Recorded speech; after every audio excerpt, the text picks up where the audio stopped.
Hello મિત્રો, ગયા વર્ષે લગભગ 70 વર્ષનો રેકોર્ડ તોડતી રેકોર્ડ બ્રેક ગરમી પડી હતી તે આપણે જોયું.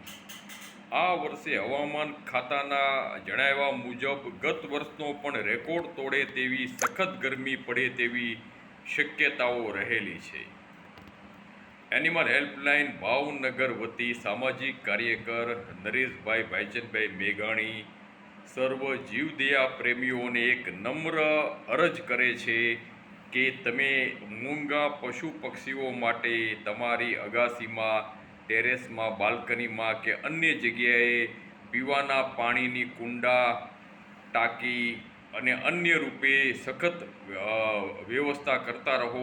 કારણ કે પશુ પક્ષીઓને મનુષ્યની કમ્પેરમાં ગરમીમાં સખત ને સખત તરસ લાગતી હોય છે. તો આપણી એક પવિત્ર ફરજ બને છે કે આપણે તેમની માટે પાણીની વ્યવસ્થા કરીએ અને એક જીવદયાનું ઉત્કૃષ્ટ કાર્ય કરીએ. નરેશ ભાઈચંદ મેઘાણી, ભાવનગર, ગુજરાત.